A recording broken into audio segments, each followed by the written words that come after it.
Good afternoon, everybody, from Minsk, Belarus. It is the 2nd of March, 2026. It's Monday, and it's getting close to 2 o'clock in the afternoon here. And I was looking at some of the latest news, to keep you guys all filled in. There's two things that's happened in the last, 24 hours or so that is a kind of, important as far as I can see. And I'll get into that. One of them, of course, is concerning these girls, these elementary school girls that were killed. I'll get into that in just about 2 or 3 minutes or so. I'll talk about something else first that may have even more serious ramifications. But there's a lot of big important parts of the news. And of course, most all of it concerns this thing going on in Iran today. And this is going to be escalating. There is no doubt about it. And I'll get into that. And one reason why is if you can't tell yourself, because a lot of people are getting drawn into it, and they've even admitted that they're getting drawn into it, such as the UK and France now. Okay, but one of the big developments that I saw, and it only happened maybe 3 hours ago, 2 or 3 hours ago, and that was that the Saudis' top oil hub, Aramco Ras Tunera, has been apparently bombed. It's been bombed by somebody, and it's like unclear at this moment, like who actually did it. I'm hearing reports that Iran did it, but it could have been Yemen. I don't know why Iran would do that. I really don't. Why would Iran do that? They were only hitting American facilities in various countries, and they wouldn't really be hitting this hub. This doesn't make any sense to me. And it's very possible that Yemen might have hit it. And it's also very possible that this is some kind of a false flag, that Israel actually did this, maybe to make it look like Iran did it. I guess we won't know until Iran speaks up and says if they did it or not. I think Iran is a lot better known for honesty than Israel, for example, or the United States. Lots of lies back and forth in these countries. But Iran, I think maybe if they tell some kind of a lie, it's very small and it's for specific purposes. Maybe like not telling that the Ayatollah was killed, and maybe there were reasons for that. Maybe he was injured, like I said, or there could be other reasons as well. Or maybe they didn't want to cause mass havoc right away when there's already a lot of havoc going on as the bombs are falling everywhere. And that brings back something that Bernie Sanders said a few days ago. And as a matter of fact, it even comes up from what I said in some video like maybe a week or two ago. But Bernie Sanders said that Saudi Arabia was the main impetus that convinced Donald Trump to start the bombing of Iran. So I would say that it's Israel, but I wouldn't count out Saudi Arabia, because I put out in a video not long ago that there were rumblings all over the place, and it makes perfect sense. As you know, the Saudis are Sunni, and the Iranians are Shia. One follows as the successor to Islam, Ali, and one is, I think, Abu Bakr or Hussein. I can't even remember anymore. But anyway, it's like the split in the Islamic Church after the death of Muhammad. Back then, and one follows one and one follows the other. The more militant, obviously, has been always the Sunni, not the Shia. But the United States, they've been trying to go after the Shia most of the time. I guess there's political reasons for that. And so, yes, I was putting out, I think it was maybe a week or two ago, that publicly, wait a second here. The Saudis have been saying that they're against this strike on Iran, and privately they're telling Trump, do it, go for it, buddy. We want to see this. We want you to strike Iran. Maybe it's because of the competition. I just don't see that much sense in that, but maybe that's the way they are. And as you know, Israel is very good at that, trying to separate people. The Christians and the Muslims got along very well in the land called Palestine before the Zionists all came there. And as I've said, they're in the book. It's even written in the book. Every Spy a Prince, written by some secret security people from Israel. The but Israeli Secret Intelligence Services, in other words, ISIS, ISIS, Israeli Secret Intelligence Services. That's where the word ISIS comes from, and Israel's sitting there laughing their heads off that people don't realize that that's actually the acronym for their for their secret intelligence services. And of course, ISIS is something created by the CIA and the Mossad, as you all know, just as Al-Qaeda is and everything too. And even those people in Al-Qaeda, they don't even know that they're in Al-Qaeda. What? Al-Qaeda, what is that? It means like the base, I guess, in Arabic, and also it's the toilet. So who would name their terrorist group the toilet? I don't know. And Israelis are laughing. They're probably the ones that thought up that name as well. But anyway, it's I don't know, what was I getting at there? Getting like a Joe Biden moment. Wait a second here. Yeah, what I wanted to say is in that book, it says in there that one of the most successful things that the Israeli Secret Intelligence Services have ever done is to get Muslims and Christians to fight and kill each other when they were actually friends. As a matter of fact, Jews and Muslims were friends before that time. But when the Zionists came in, that changed everything. So it's a different form of, I don't even know if you want to call it Judaism. A lot of the Jews don't call them Jews at all, these Zionist people. They're just, they use it as a cover. And a lot of them don't believe in God even, so there's a lot of people in different religions that don't believe in God, and I've told you already some about that, which I won't get into. So the Saudis, they have a lot of military, so you have to be ready for this one if they join in. And like I said, I don't see that the Iranians would be trying to draw the Saudis in. I mean, as if they want more enemies. That's about as dumb as Zelensky trying to draw in Belarus so he can create another front on his war. And actually, you don't know what's in Zelensky's head. I think he thinks that if he gets Belarus in, he's trying to do this stuff, as you all know. In the past weeks, he's calling for a color revolution in Belarus, which I would understand that.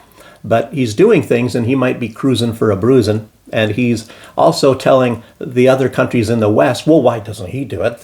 To strike the Orishnik, the missiles that are in already. And he said that there's some that are not quite yet operable in Belarus, but that they should strike now and blow up these missile launchers that Belarus has. And of course, Belarus has them because they're getting threatened by Poland. Poland has threatened many times that they want to come in and take over the western half of Belarus. They think it's their territory. And they've said that. They even give free passports to Belarusians, free Polish passports to those Belarusians over there in those regions. And I guess they'll use that as an excuse at some point in time. They're Polish anyway, so it's good that we took over because we are helping them. I mean, something like that. Anyway, I don't know how many people, I've met people that are really, matter of fact, no, I haven't. I've just heard of a lot of people, I almost met them, that are really into, Poland and they don't like the government of Belarus. And here, why aren't they in jail? They go around and everybody knows. There's hundreds of people that know that these people are very much anti-government Belarusian people, and they're trying to incite people to also dislike the government. And if Belarus was so bad, well, how come they don't arrest those people? And the guy even got his son to rebel against the government here, I think in 2020. And his son is probably one of the ones that can't come back in.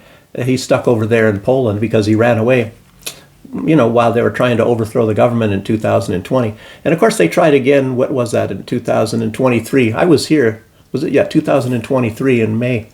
They were planning on it, but they didn't get very far because they got these guys at the planning stage. The Russians do. They have them in audio recordings, planning and all that, some former military people. It's... Anyway, it's a lot of exciting things going on in the world today, as you all know. So you have to subscribe, maybe because you got to keep in touch with my channel for when they ever try to do something again, and I can kind of report about it, at least what I can find out. So you have to stay in touch. You have to subscribe. Make sure you like. That's more important. More important. Put a like button. Do it now. So. Yeah, so if you get the Saudis drawn into this thing, that is going to be another element, and I don't see that Iran would be trying to do that. So I would say this is more of a false flag of some sort, and I would think that by now, if the Saudis had any question about that, unless of course it's very probable, as I just mentioned to you, that they're secretly telling Donald Trump that they want Donald Trump to strike Iran. So maybe they are already informed that Iran had nothing to do with this attack, but they're not going to come out publicly and state it, because maybe they do want to go to war with Iran, because they think, oh, now we have the United States, we have Israel and us, and then maybe they're going to try to get Turkey involved, and then I don't know if Iran would stand a chance. Doesn't matter how many missiles they have. But it's really some exciting news. Unfortunately, it's always not good news when all this stuff comes up, but I'll keep on pounding it at you guys, so try to remember all of these things. If you would have remembered what I was telling you about the Saudis when I said that over a week ago, that they secretly want to attack, or want Donald Trump to attack Iran, then a lot of this would be more understandable to you. So, and I was so skeptical when I heard that, and I would realize, some of them probably do and some of them don't, but it looks like, I don't know. I'm not inside of somebody's head in there, so I don't know. I only go by what I'm seeing in the news here. So you can see that there's a lot of scheming and power games going on behind the scenes, and you can bet that Turkey's involved with it. You know how Erdogan is. He's like a loose cannon. He doesn't know which way he's going to be pointing. One day, he's a little bit like Donald Trump. Donald Trump, he doesn't make his ultimate decision until the last minute. So, even his son, Donald Trump Jr., says that nobody can really predict Donald Trump, what he's going to talk about. It's in military terms, that's called indecisive, that he is indecisive. And that's actually a big negative factor when you're in the military. So, I mean, you get that drummed into you in the military, in leadership schools. I don't know, been to like 3 leadership schools myself and all that. But, the primary leadership school, they call it PLDC. PLDC is where you learn a lot of the more basic things like that. But you don't want to be indecisive. When you make a decision and you have to get as much information as possible, you make that decision. And Donald Trump, he doesn't seem to really know what he's doing. It's just like what everybody's talking about. Okay, now that you killed the Khomeini, now what? He probably heard from old Benjamin Netanyahu, I promise you the reverberations in the Middle East will be enormous. Like what he said when he got the United States to go after Iraq. So Benjamin Netanyahu, he just wants chaos. He doesn't care what happens to the United States. Anyway, he doesn't care if Americans get killed. As a matter of fact, he'll be delighted if they do, because that will get America even more involved and engaged. And Donald Trump is starting to realize maybe he's in over his head already anyway. I mean, there's some signs that show that, and I think that's actually the truth. But he's not going to show that. He's not going to show that in public. He's going to still act like the big man, and he's in total control. And in some ways, he is in control. In a lot of ways, he's not. I think Iran is a lot more in control than Donald Trump of this situation, even if they don't have the big military. You guys all probably know that as well. So the scheming, and who knows what's going to await us from day to day. So in this alignment, we also see that Keir Starmer, he has switched as well. These people, I guess he's indecisive as well. So Keir Starmer, as you all know, he said, it wasn't even that long ago, maybe it was a week ago, he said, I am not going to allow UK military bases to be used in launching an attack on Iran. Well, now he's changed his mind. So, and like I said, scheming in the background, you never know. Maybe Israel approached him and said, you will. Because Israel runs everything, as you know. And even through the United States, the United States runs things, and Israel runs the United States. So a lot of things are happening that way. Okay. So he changed his mind like a woman. No, but anyway, that's what some people say. I'm just joking. I don't know. Some women, I guess, at times, I guess you have to get a woman in the right time. To be indecisive, but in a lot of ways it's just human. Men are like that too. Donald Trump is a perfect example, isn't it? So Anyway, Keir Starmer, he's allowing access, probably for any military base, whether it be an airfield or whether it be an army field. He's going to allow the United States all the access that they need. And as you all might have heard, France is now, they're throwing in their 2 cents. So they have at the moment, I guess, the aircraft carrier Charles de Gaulle, that's, I believe, the one. It's in the Baltic now, but now that's heading towards the Middle East. And they said, I think their excuse, and similar to the excuse of the UK, is that they're going to protect the Gulf states. And there's, of course, a little bit of something to that, even though Iran was only bombing the American bases there. But I think in Bahrain, I believe that housed also UK military people on that base where the Fifth Fleet was located. So then Keir Starmer, he decided he's going to jump in there. And France, I don't know. Who knows what France is going to do? And I don't know what the capabilities of Iran are, but it's very strange. I'm an American. I don't want to see Americans die, of course, but I would absolutely... Wait a second here. Oh, I think an icicle just fell off. What the heck is that? No, anyway, what I was saying is that, like I said, I don't want to see Americans get killed, or anybody really get killed. That would be great if nothing happens. If there was no war, it'd be fabulous. But I would love to see it if Iran could completely destroy these aircraft carriers and these destroyers and whatever else is there. United States, needs to, unfortunately, and everybody knows this, they need to learn a lesson. They can't just go around and start killing everybody all over the world and bombing and destroying countries and make everybody's life miserable. And of course, that's Israel is, of course, leading it. And I hope Israel gets really obliterated. I don't mean a lot of people killed. I just mean a lot of things obliterated in Israel. That would be the greatest thing. Everybody on the earth would be celebrating if you see vast destruction in Israel. Look at what they did to Gaza.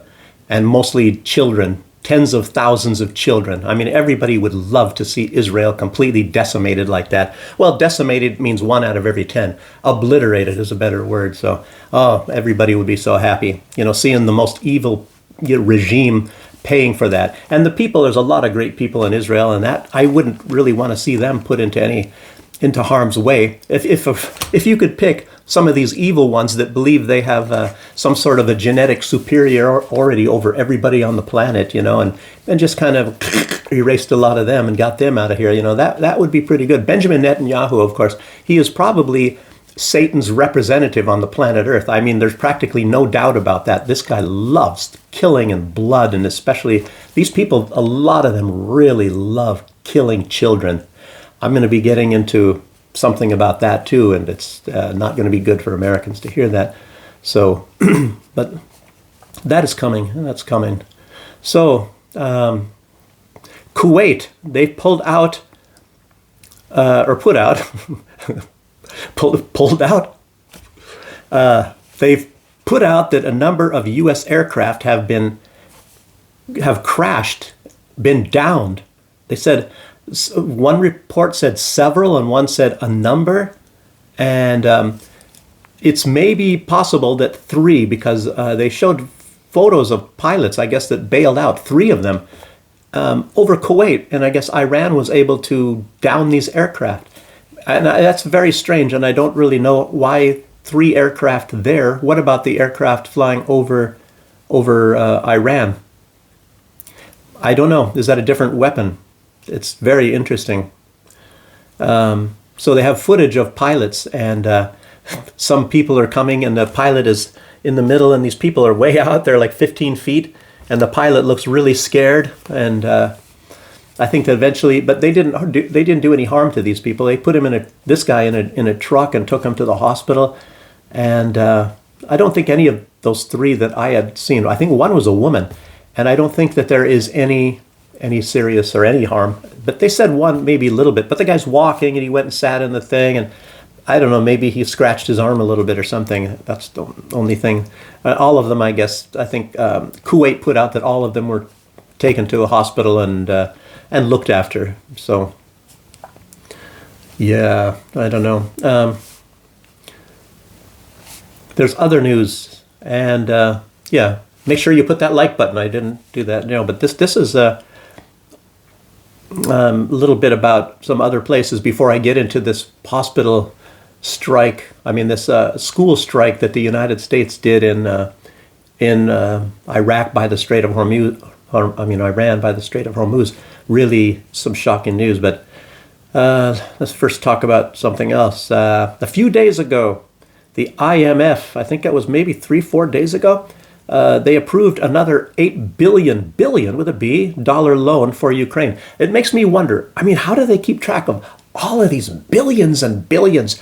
Germany sends in 4 billion, Japan sends 4 billion, and the European Union sends in 90 billion. It was supposed to be originally 106 billion, and now these people are sending in 8 billion. I mean, you would think that Ukraine is and a lot of the people have left. I mean, I don't know how many people are in the entire country. I'm thinking, is it 10 million? I don't know, but that's a lot of money. I mean, sure, they have to do some rebuilding. The IMF loan is mostly for rebuilding, and of course, there's heavy penalties onto that. But Zelensky doesn't really have to worry. He's not going to be there. He knows he's not going to be there. And a little bit of that money goes back into this pocket over here, and a little bit over there. And, it's been put out, he sends out, $10 million every month. I mean, that's one account. That's one account that they have the paperwork on, that Zelensky, and I think it's sent into Dubai. I wonder if that place was bombed. Anyway, was it Dubai? Yeah, I think it was in Dubai. He gets $10 million sent into an account in Dubai every month. That's just one account. And he's got a lot of these business things all over. A lot of that is signed into the names of other people. I talked a lot about that already. There's other people that have gone really extensive into all these business dealings and offshore companies that Zelensky has. And those right in Ukraine, he owns a lot of businesses right there. So, and oh no, but he's only got 2 million. How many did they say he's got? It's a complete joke, and he's buying all these mansions all over the place, royal mansions in that belonged to the royal family of England, and he has that house on Baker Street, where the mythical Sherlock Holmes used to do his thing. And then he bought that, I think it was a big hunting lodge of the royal family, and he's got that big winery house with acreage all over in Italy, and there's so much more, casinos and but anyway, I talked about that already in one video. Yeah,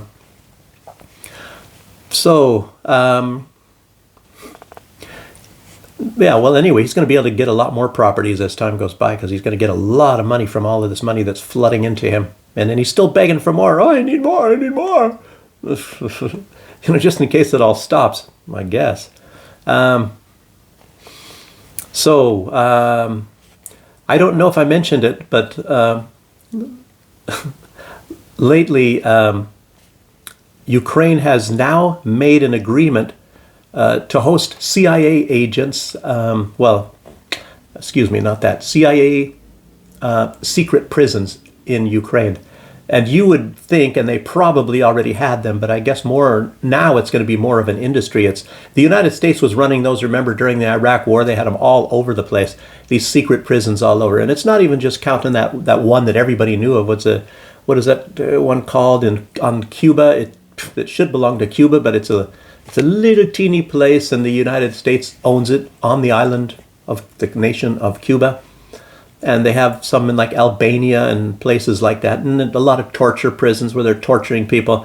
The United States, I mean, but they're the good guys. But you're not supposed to be reporting on all of this stuff, And even though there's a lot of photographs and a lot of witnesses and whistleblowers that come out that were working in these prisons and things, I mean, you are not supposed to know. It's just not true. Yeah, because they're the good guys. Yeah. The one I was just talking about, this secret prisons, that was put out by Maria Zakharova in Russia. But wait a minute, Russia's supposed to be trying to get buddy up with the United States. I think a lot of the stuff is just so much, and it just kind of spills out. So they have to be putting this stuff out. And, even like in Belarus, somebody was talking about, some reporter asked, are you trying to make friends with Belarus? And who knows, probably a Ukrainian, because Zelensky, as I put out in a video or two ago, he is he's like demanding to Trump to stop talking to Lukashenko and to make enemies with Lukashenko. And somebody was asking, it was a reporter, and I think it was 2 days ago or whatever. And somebody here in Belarus even sent me the video, but I saw it already. That some reporter, are you trying? He said that he really likes Lukashenko and all that. But I tell you, I don't think Lukashenko is really that stupid, because these people from the United States, they always put out this stuff. And there's this one guy, he comes from Palestine, by the way, and he said to know them by their fruits instead of to know them by their words, you know? So even if Donald Trump, whatever he says, most of the time he never backs it up, and he never comes through. Like, I think we should be good friends with Russia. So that's why I put sanctions on their Nord Stream pipelines, and that's why I was giving all these weapons to Ukraine, javelins, and Obama gave blankets. Even Obama was openly hostile to Russia, but yet he didn't give lethal weapons to Ukraine. Trump says, we should be friends with Russia, but he gave lethal weapons to Ukraine. That doesn't make any sense now, does it? I guess you got to listen to the words of Jesus, and you got to start looking at people's actions rather than what they say, Jeez. So, Ghislaine Maxwell, she's having some problems at her place of confinement. She's being called a chomo. And chomo, I guess in that prison, it means like child molester. Chomo? I worked in a prison, as you guys know. I think it was like 3 years I worked in one. And we had a couple of inmates, there were two of them, and they called them Chai and Mo, like child molester. And they did some really horrific things. I've talked about it in other videos. And but part of this thing about Ghislaine Maxwell is a lot of people are saying that she's smelling, that she's stinking, and her hygiene is really bad. And I can say why that is. It didn't say that in the article, but after I saw that chomo and the thing about the hygiene, I knew exactly what was the deal there, because that's exactly what it was in the prison when I worked at. When we had to do cell searches, and if you ever had to go into Chai or Mo's cell, it was not very pleasant because it was real stinky. These guys, they couldn't really go to the showers because they were afraid. And the inmates that are getting on the case of Ghislaine Maxwell, they got on the case of Chai and Mo. And these both guys were young guys. These were young guys. And I think they got put in when they were like of below age. I know that one of them, I believe, was 17 years old. And normally to go to prison, I think you have to be 18. Otherwise, I believe you go to some kind of a juvenile detention center or whatever. But they got put in the man prison because of the seriousness of the crime. And I might have mentioned it, I don't know, but I don't want to repeat it right now, especially with all of what Israel does to children and the Epsteins do to the children and things. And I said when I was working on this other podcast, I said 2024 was the year for the war on children, but it looks like the war is on, and it's a permanent war against children.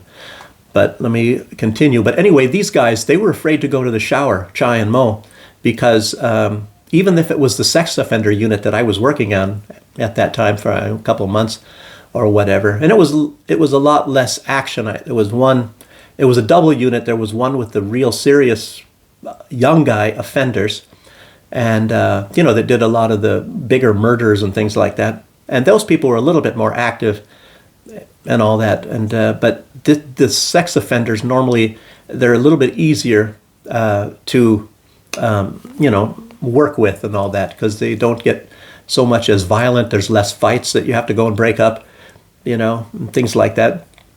But these guys, they were afraid to take showers and things like that, even though we had it set up in such a way that there's somebody that controls a booth, and you can look into all three of these pods, and there's 100 inmates, 100 inmates, and 100 inmates, and one person has to watch 300 inmates. And so you obviously, because you have it's right there, and in the back, is the office and the entranceways and things, the access to the units and all that. And it's controlled by this one booth, by one person. One person has to watch all the inmates and control all of the back doors and everything. So it's got clicking things all over, this sort of a deal. But they're still afraid to go and take a shower. So obviously they stunk. And even, I'll tell you what, smoking in there too, and it's like cigarette ashes and things. Like, I don't know why. I assume you can flush them down the toilet. I don't know why they didn't, and they put them like, there's a metal framing on the beds and it's right there. So how can you sleep with a bunch of smelling cigarette ashes, that's right by your head? And your sweat and everything, and it's just not very nice. So I understand what might be happening with this Ghislaine Maxwell, why she is smelling like that. I worked at there's somebody out there from Washington State, so I'll let you know. That was in Clallam Bay Corrections on the Olympic Peninsula in Washington State, and it is a maximum security prison. So you have the really bad guys in there as well, and I was not ever working in the, the isolation ones. There's one inmate per cell and all that, and things like that. It's a much different process, and I never worked there, but I don't know. I could have. I worked towers, and I worked response and movement. I worked in the living units and in the kitchen and all these other different places. And then the people, the long lifer inmates, they're the ones that are the calmest. They don't. But just the young guys, that maybe have killed policemen and things like that, and some of these sex offenders are some really horrible stuff that you can't even believe. I won't go into that now. But it's in Clallam Bay, Washington, on the Olympic Peninsula, not too far away from the Makah Indian Reservation. And by the way, a lot of that movie called Dead Man with Johnny Depp, that was filmed there. And also right nearby there, there's some Kevin Costner movie. A little bit. They did shoot other movies by there, the X-Files and things, because of the forests. It's a lot of big forests. I really loved it there. Mountains and forests, beautiful area. Anyhow, let's keep going. Stop getting me off on these tangents, you guys. So, Chai and Mo. So, we know that Ukraine has stopped the flow of oil to Hungary and Slovakia. And, what would it take to turn that oil back on again, even though Robert Fico of Slovakia and Viktor Orban of Hungary are saying, well, when you turn the oil on, come on. And of course they're not going to comply, and they're not going to sign on their okay when it's a unanimous decision is needed in order to send some funding to Ukraine. They're certainly not going to sign that, especially now when they have the spigot turned off. And of course, they probably would sign it when it's not for military spending, for other things. But I don't even know if they're going to sign anything. And Hungary, Viktor Orban said he's got enough to last for some months. But I don't know about Robert Fico in Slovakia. And you know what it would take to turn that spigot back on? A call from Donald Trump. And Donald Trump says his very good friend Viktor Orban, well, how come he doesn't make that call? Why is he going to let Orban go down and use all of his reserves before he makes the call, or is he not going to make the call? And these countries are already saying that become clear to them that Ukraine is not going to turn the spigot on. It's the oil line runs right through there. Yeah. So that's not going to happen. I don't know what's going to happen to these countries when they don't have any energy anymore. So we'll see. I think Slovakia has probably already shut off the electricity. A lot of the electricity for Ukraine, at least for that section of it, I guess, comes from Slovakia. And they probably said, okay, if you do that, we'll shut off this. I don't know if there's that much they can do, except sit back and take it. And there was supposed to be an extra line maybe put in from the Turkish stream, and Ukraine is now threatening, as I said in the last video, they have operations and they're planning to bomb the Turkish stream pipeline. They're trying to bomb everything in Russia. They're doing a lot of things in Russia. You can't even believe it. The United States is giving them a lot of these things to upset the internet and a lot of that, and they've given them a bunch of these fake SIM cards and how to get. There's a lot of real covert stuff going on. They know they cannot beat the Russians militarily, so they're going through a lot of covert things. And of course, they still have these call centers going, and they have call centers going, and they make calls particularly to Russians and even Belarusians. It's even announced here. It's been announced here for many, many months, for maybe over a year, that you get these calls, and there's somebody saying, oh, you have to pay this bill. You have to maybe give us access to your bank account. We are the government, or else such and such is going to happen. You're going to get this cut off or that cut off, or we're going to have to come and confiscate this or that. And so maybe some people actually give out information they're not supposed to give out, and they just got scammed, and the Ukrainians will empty your bank account. So they're doing a lot of that. Okay. Yeah. So, but like I said, Trump, all he has to do is call Zelensky. So that kind of, what does that tell you? And he's not calling Zelensky. So his desire to hurt Russia is stronger than his friendship for Orban. That's all that tells you. So he doesn't, so Donald Trump, it shows you what he thinks of his friends and what he thinks of Donald Trump, you know. He wants to hurt Russia, and maybe everything matters, I guess, on his drive to be the president that finally brought Russia to its knees. I don't know. Yeah. So now let's get into this terrible news that I was telling you about this girls' elementary school. A lot of you might have heard, at least according to Iran, and I guess there is no reason not to believe this. I guess this seems very honest, that 165 children and teachers altogether were killed. And what I didn't know, I put out that it was Israel, believing it was Israel, because that's what Israel really loves to do, is bombing hospitals and schools and things like that. But it turns out it was the United States. And one report said it came from the Abraham Lincoln, the USS Abraham Lincoln aircraft carrier. I don't know if they have cruise missiles. It was a cruise missile. It might have been launched from a destroyer in that carrier battle group. I'm imagining myself.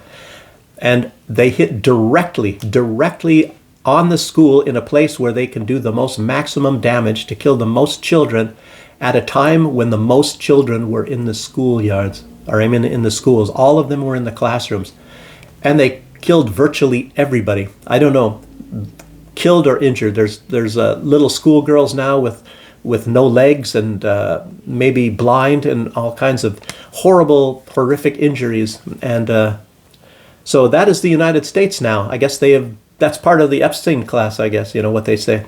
And the Epstein class, obviously, they have no respect for young girls because you see what Epstein was doing. And a lot of people now, I'm hearing much more even about this girl that was 13 years old when she was molested by Donald Trump, apparently. And she has come out and makes you wonder if she's going to have a tragic accident very soon. I think some of these other women that had accusations against Trump are somehow they expired much earlier in life than they normally would have. And Donald Trump, I guess, when he had that paper that actually did get through, that's in the Epstein files, and he told this girl that she won't talk or that he will kill her, and you know, and she was worried because he didn't want to use a condom apparently. And then after he put his suit on and all that, he threw some money on the bed. He said, "Here, get an abortion then," something like that, if you're whatever. And but anyway, he threatened her life as well. At least that's a file that's in the Epstein files. Oh, but there's nothing in there to incriminate Donald Trump or even Bill Clinton. And you all know, everybody knows the stuff has already been taken out of there. And that's one reason why my videos are not going to be put into anybody's feed, because YouTube doesn't want this stuff to be known. And of course, when the algorithms see all of this stuff in here, you know, I'll be amazed if my regular subscribers even get these videos, because it's not really allowed. Most people don't even talk about this stuff. Not even any of the big channels. They don't say this stuff. So, yes, indeed.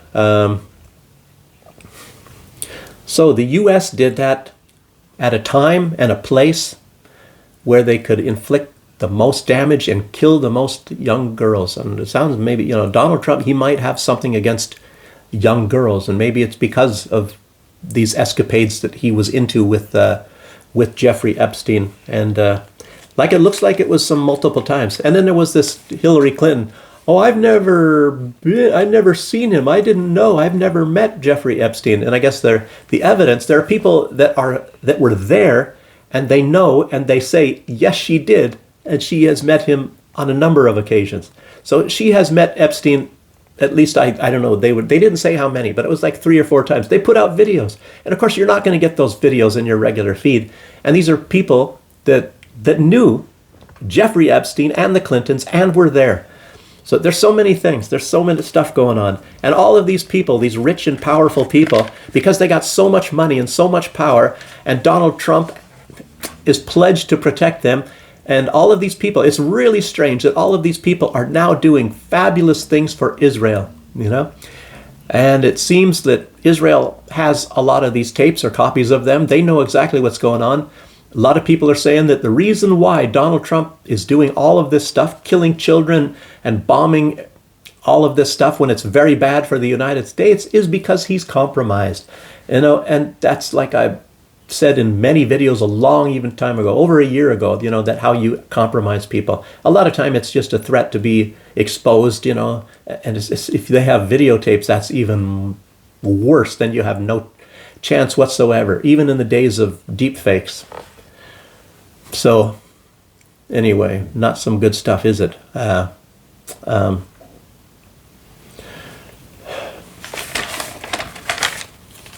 keep going here. So the U.S. is now part of this children killing thing. And I'll tell you, if this crime, of course, it's a crime against humanity. And if this is not a crime that you can categorize that is actually in the spheres of genocide, killing young girls, you know, the very gender that bears children. And if you kill a male, it's less destructive, I think, than killing a female. A female can bear many children, and a man, I don't know.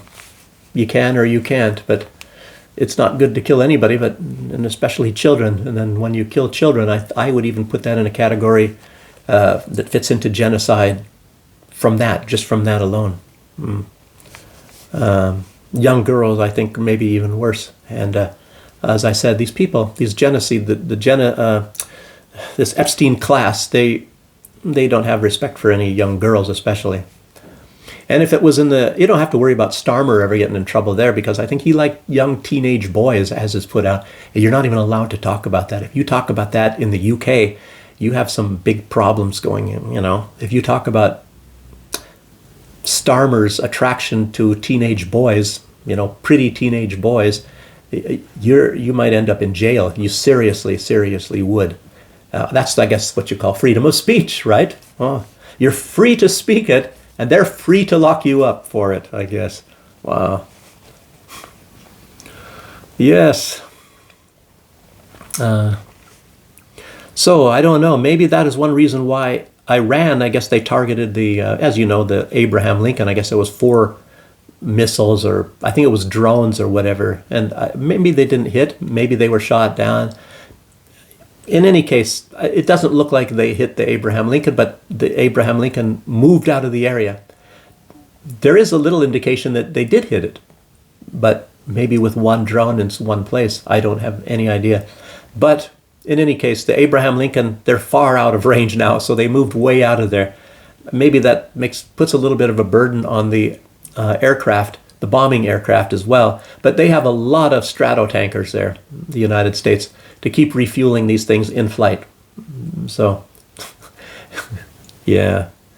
I don't know, it starts to look like, well, what is the point of an aircraft here? Why don't they just put them in some more distant airports or something somewhere? Anyway. So, 4 missiles. Thomas Massie, he said yesterday, that was pretty, that fits right in with what we're talking about. He said, this is a quote, "Bombing a country on the other side of the globe won't make the Epstein files go away. Go away, naughty men," I guess. And apparently, talking about more strikes, Iran may not have hit the Abraham Lincoln, but apparently they hit 3 tankers. As you know, they closed off the Strait of Hormuz, and there are 3 that tried to run the blockade, and I guess they were UK, US tankers. None of the other ones, they just dropped, the other ones dropped their anchor, but the ones in the US thought, haha, we'll run this one. Maybe they thought the US is going to save them, or who knows what, or the UK. But anyway, they were hit. They were hit by Iran. So they're sitting there burning. They're probably out of commission. Maybe they need a new engine. They might even be there long after this war is over, stuck there somewhere. They probably have to get towed, I would imagine. And Merz, Friedrich Merz, the chancellor, the leader of Germany, he came out and he blamed Iran for the conflict. You know, it's like, how dare you get the United States and Israel to attack you guys and kill your children? That's your fault. You made them do it by not making nuclear weapons when you were supposed to, so that we can go and confiscate all that stuff to say, yes, we stopped. I don't know, but Merz is he's got a big problem anyway. He's Merz, the guy with his head is shaped like an alien. If you look at him straight on, it's kind of like this and it goes like this. I don't know if an egghead type of looking guy. Real guy that deserves your disrespect anyway. This is the guy that brought BlackRock in there, and Germany really started tanking their economy when Merz was bringing in BlackRock. And I guess for a big thank you, that's why he is now the chancellor, because he helped the richest corporation on earth to really get heavily involved in the German economy. And he loves Israel too. He goes there and he's all over Israel, Merz. And BlackRock, as you know, that's a Jewish company. Even though I think their main headquarters is in the United States, they have a big branch or headquarters also in Israel. So this is Israel. What isn't Israel? Israel runs and controls virtually everything nowadays anyways, except for Iran. And maybe that's what that's all about.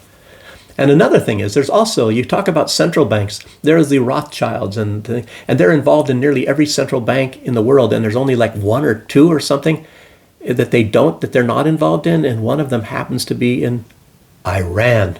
Oh, so this is a lot deeper than what you think, and I don't even think that if Iran had nuclear weapons, maybe these people would still be going after them. And now that we have this brilliant move by Donald Trump to get rid of Khamenei, who said, we are not going to ever create nuclear weapons. So now there's going to be a new leader.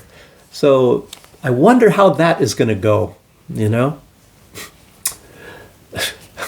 It's just like they want to get rid of Putin. Putin is a big uber moderate. He's a total moderate.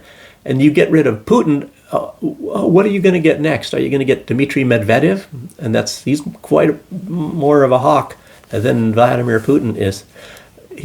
Dmitry Medvedev, he doesn't really play the game so much. And he's even talked about, hey, we should take Odessa and Kharkiv. And Putin doesn't talk like that. So if you want to get a better deal, I guess you better stick with Putin.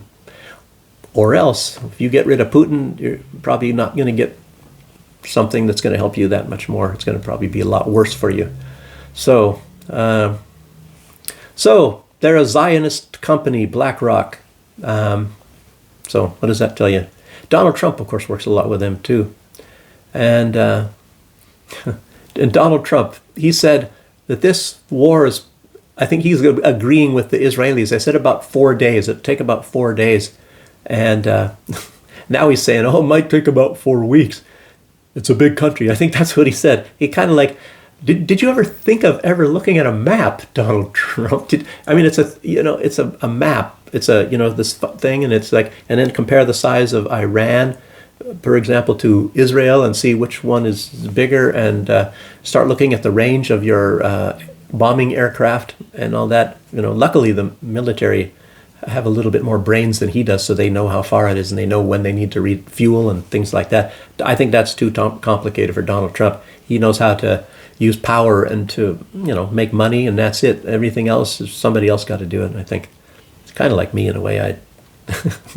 There's a lot of things I'm not good at either, but I'm not the president of the United States either, am I?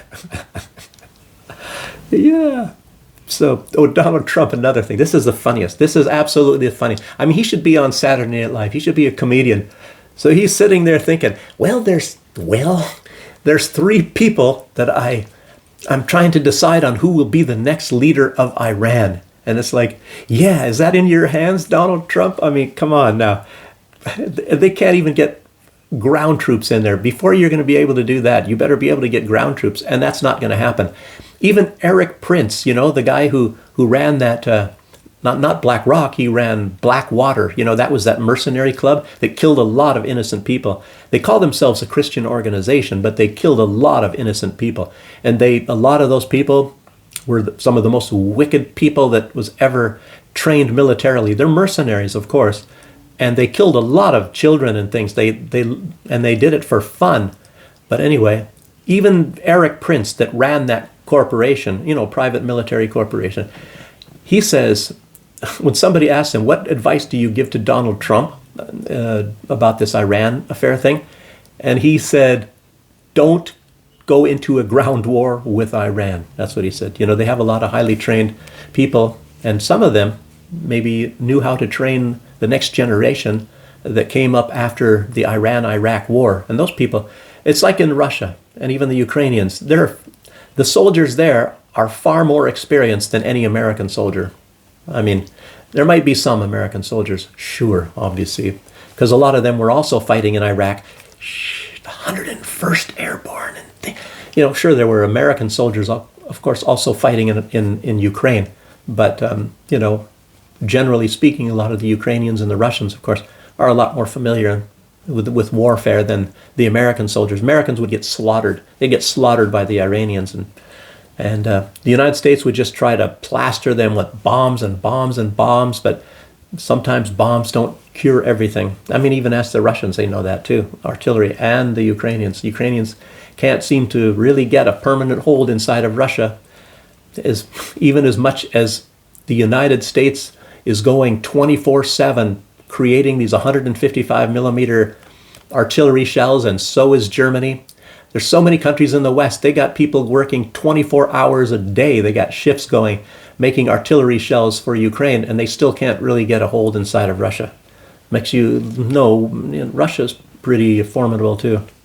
So, and I think Donald Trump, of course, realized that. So he's trying different ways to cut them off economically. Like I just said with the Druzhba pipeline, he can get it turned on. He's not going to get it turned on. And he's already threatened India, and he's threatened China, everybody. He's threatening everybody to stop doing any economic activities whatsoever with Russia. Donald Trump's after the BRICS, and that mainly. And the BRICS represent a lot of the rising economic powers in the world. And as Brian Berletic just said in his last video, I think it was even today, or was it yesterday? Yeah, that the United States has a doctrine to get rid of all competition. Everybody that can pose any kind of economic competition to the United States, they will try to figure out ways to undermine that, bring them to their knees. So, yeah. So Donald Trump, if he doesn't want to go in with a land war, he's not going to be able to decide on who's going to be the next leader. That's no problem.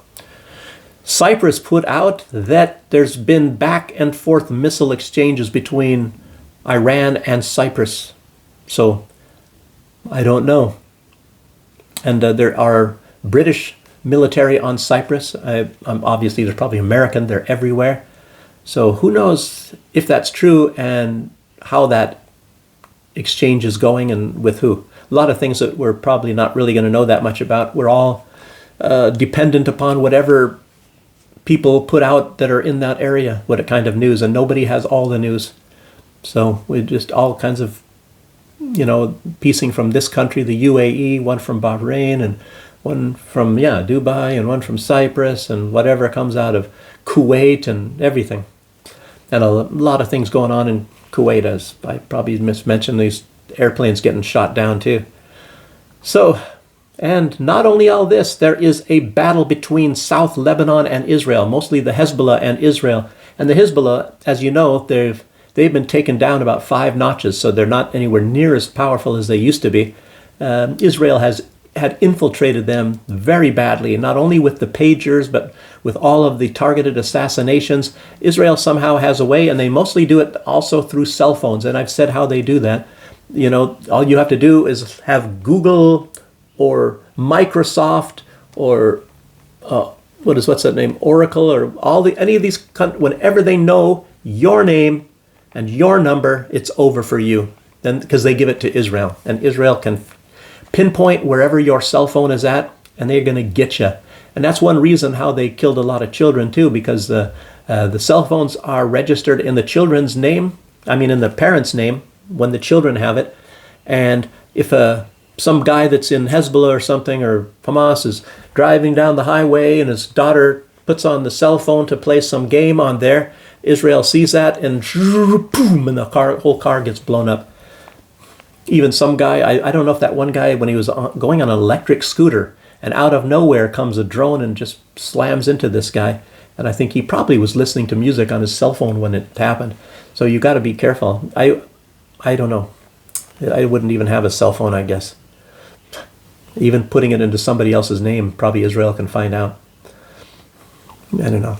So many in South Lebanon, lots of them have been evacuated. And guess what this is all about? Israel told those people to leave and to not return, and not to be expected to return for a long time. Well, guess what? A long time is forever. And you know why that is? Israel has been wanted to take that land for a long time, go all the way to the Litani River, and now they're going to take it. This is a big, major operation. So they're not only fighting a war against Iran, they're also going to take this huge area. And they've just recruited 70,000 reserves. They had a lot of people already called up that have not yet gone, back to their civilian life that they used in the Gaza attacks. So they have a huge military right now. I don't know how many hundreds of thousands they have in their military, and it's going to be geared towards this. A lot of these people are trained decently enough in Israel. So, and I've only had minor contact with the Israeli military. And they had the protection details for some of the people that were in charge of building resorts and all that. And the Israelis are out there on the beaches in the sand and practicing their karate and their kung fu, because they had Israel security, ran around in jeeps with machine guns and all that, just to protect the Jewish, let me say that, Italian Jewish people that were in charge of building and going to own those resorts. Isn't that weird that they happen to be Jewish too?